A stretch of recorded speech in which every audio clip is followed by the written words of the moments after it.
Bonjour à vous et bienvenue dans cette présentation de Monster Busters. Ça se joue de 4 à 8 joueurs, c'est un party game à partir de 8 ans et pour des parties de 20 à 30 minutes. C'est un party game pour joueurs. C'est un party game avec une thématique très Medfan, Game of Thrones, etc.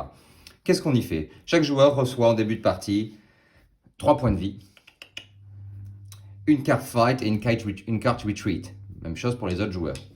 On passe au centre de la table, la piste de score et le graveyard, cimetière. Okay, la partie, elle s'arrête dès qu'un joueur il a placé ses 3 tokens dans le graveyard. Ça veut dire qu'il est mort. Le joueur blanc est mort. La partie s'arrête pour tout le monde et on va alors compter les points. Je vous explique comment on joue. C'est un jeu semi-coopératif et au début de chaque tour, on va retourner un monstre. On va faire apparaître une créature. Là, on voit un monstre qui rapporte 5 points de victoire à chacun s'il a participé à la tuer le monstre. Et ce monstre-là, pour le tuer, il faut lui mettre 5 dégâts. Ok? Donc 5 points de victoire pour chaque joueur qui a participé et 5 dégâts à mettre pour pouvoir le tuer. Comment on va jouer? Eh bien, c'est simple. Chaque joueur va prendre une carte et il va programmer caché. Soit il va se battre, soit il va battre en retraite. Si on bat en retraite, rien ne peut nous arriver. Tout va bien. Pas de perte de points de vie, rien.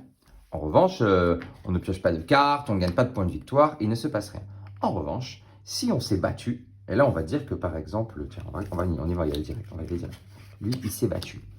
Programmation cachée, lui il se bat, lui il se bat, lui il se bat, et lui il se bat. Ok, je vais faire un truc tout bête. Hop, on y va 3, 2, 1, on révèle. Ça ne se passera jamais comme ça, mais c'est pour que vous compreniez. Tout le monde s'est battu et chaque carte vaut 1. Fight, fight, fight, fight. Ça fait 4 points d'attaque. La créature, elle en avait 5. Tout le monde a perdu. Donc, vu que tout le monde a perdu, qu'on n'a pas réussi à combattre la créature, chacun va donner un de ses points de vie et on va le placer sur la case 0 du graveyard. Je viens de placer donc 4 tokens sur la case 0 du graveyard. Ok. Vu qu'on a tous perdu le combat, déjà, la créature, elle est affaiblie et on lui met un petit token d'affaiblissement. Ça veut dire qu'à la manche suivante, elle n'a plus que 4 points de vie. Ok. Et ensuite, tous les joueurs qui se sont fait mordre par la créature et qui ont perdu un point de vie vont pouvoir piocher des cartes objets, 2 cartes objets.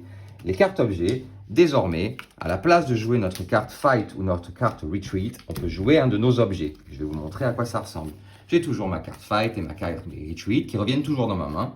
En revanche, les objets, lorsqu'ils sont joués, ils sont perdus. Par exemple, je dis quoi? L'Ocarina, il fait retreat comme effet. Et en plus de ça, il donne plus 1 de force au monstre. Donc, vous avez compris qu'on va essayer de saborder les autres joueurs. Moi, je vais jouer ça. Comme ça, je leur mets des bâtons dans les roues.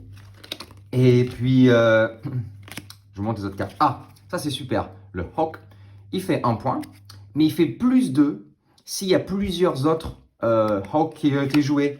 Donc on communique, on se dit, allez venez les gars, on joue tous, vous en avez vous vous avez des aigles, jouez-le vous aussi, ok.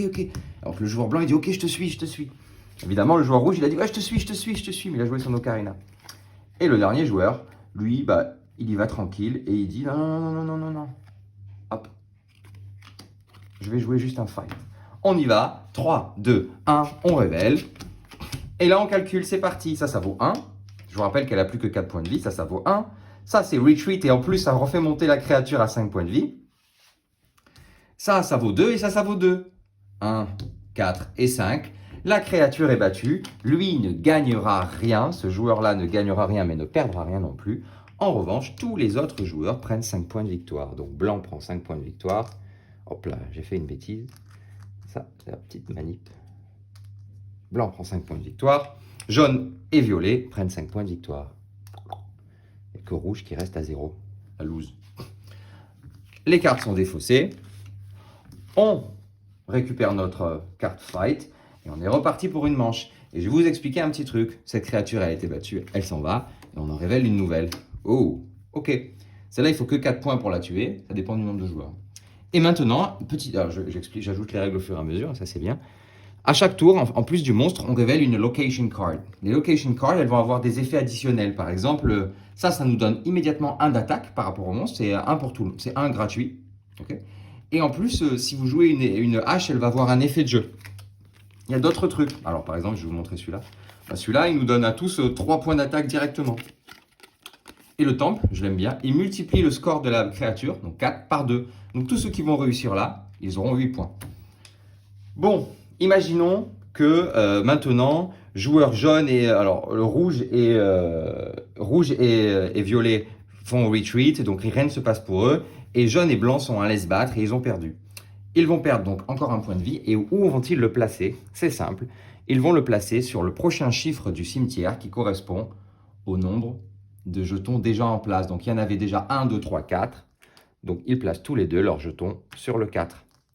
Si au tour d'après un autre joueur meurt, mettons par exemple violet et rouge meurent, ils placeront leurs jetons, maintenant il y en a 1, 2, 3, 4, 5, 6, sur le chiffre numéro 6. Si au tour d'après rouge meurt tout seul, il placera son jeton sur le chiffre numéro, hop, 1, 2, 3, 4, 5, 6, 7, 8, sur le chiffre 8.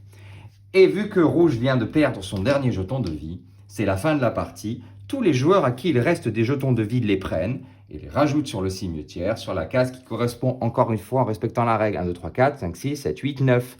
Sur la case 9. Mais vous avez compris que ça, c'est les points de victoire en fin de partie. Ça veut dire quoi? Ça veut dire que ça vaut 0 point de victoire en fin de partie. Mais regardez tout ça là. Ça, pour le jaune, on y va. Jaune, il va rajouter 4 points. Et blanc aussi va rajouter 4 points. Et là, vous avez compris le système du jeu et pourquoi il faut mourir en dernier. Parce que ces jetons-là, ils rapportent 9 points à chaque joueur. Voilà Monster Buster, c'est un jeu d'ambiance. Ça se joue très rapidement parce qu'il arrive assez souvent qu'un joueur soit un peu trop gourmand et se fasse avoir au bluff et perde très vite la partie. Dès qu'un joueur a perdu, on s'arrête. J'espère que ça vous a plu et je vous remercie. À bientôt.